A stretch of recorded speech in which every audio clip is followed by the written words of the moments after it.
the broad list is a list of about 400 different securities that could potentially make it onto the buy list. The only things that have been on the buy list, recently have been like the cash alternatives, some of the ETFs, and those things. As Dan's death was very unexpected earlier this year, and we have been working diligently to put together all of the pieces and get that buy list going. We are getting closer and closer. I have another meeting this week.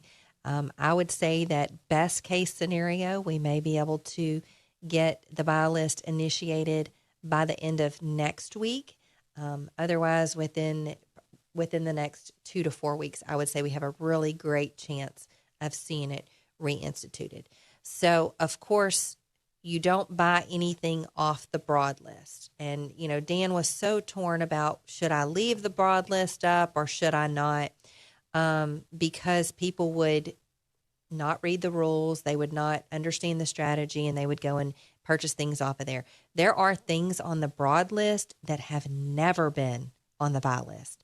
There are things that have just been watched. So it doesn't mean that they're okay for you to invest in if they're on the broad list.